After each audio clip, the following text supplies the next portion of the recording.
This week at Interior. Interior leaders visited public lands across America to celebrate National Public Lands Day and highlight President Biden's America the Beautiful initiative, a locally led effort to restore, connect, and conserve 30% of America's lands and waters over the next decade. Secretary Holland and Bureau of Land Management Director Tracy Stone Manning traveled to New Mexico to visit the Rio Grande del Norte National Monument.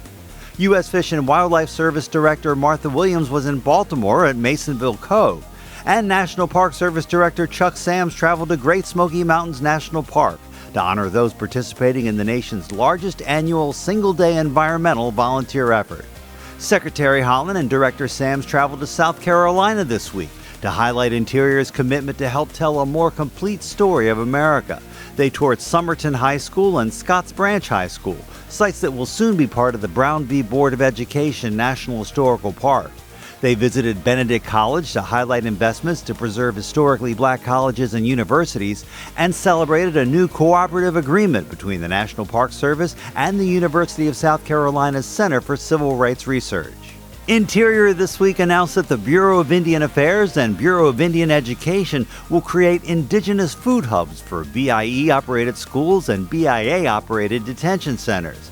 The food hubs will help source indigenous foods, enhance culturally based healthy nutrition education, and boost training for healthy and culturally appropriate food preparation.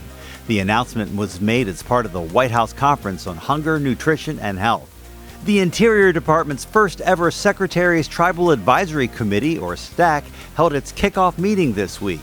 The STAC will ensure tribal leaders have direct and consistent contact and communication with current and future Interior officials. Secretary Holland announced that President Whitney Gravel of the Bay Mills Indian Community will serve as the new chair. Chairwoman Erica Pinto of the Hamul Indian Village will serve as vice chair. Assistant Secretary for Water and Science Tanya Trujillo was in Texas this week, celebrating a $20 million investment from President Biden's bipartisan infrastructure law to support the construction of an El Paso Water advanced water purification facility. It's part of a more than $310 million investment in water recycling and drought resilience projects. The U.S. Geological Survey this week released a new report that details the strategic actions necessary to reduce the nation's risk from landslide hazards. The new strategy will guide the way people study, coordinate responses to, and prepare for landslide hazards across the country. The National Park Service this week released its annual report on the economic impact of the Federal Historic Tax Credit. That program provides a 20% federal tax credit to property owners who rehabilitate historic buildings while maintaining their historic character.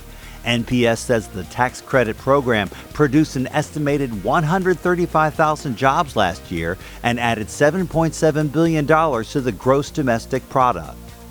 Joseph Hauptman of Plymouth, Minnesota was announced this week as the winner of the 2022 Federal Duck Stamp Art Contest with his painting of 3 tundra swans flying over a wetland.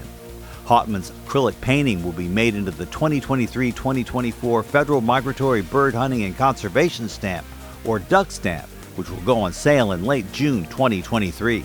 And our social media picture of the week, a stunning snapshot of the season at Cuyahoga Valley National Park in Ohio. Fall is one of the best times to visit when the air is crisp and the autumn foliage reaches its peak color throughout October. Make sure you follow us on Facebook, Instagram, Twitter, and YouTube. That's This Week at Interior.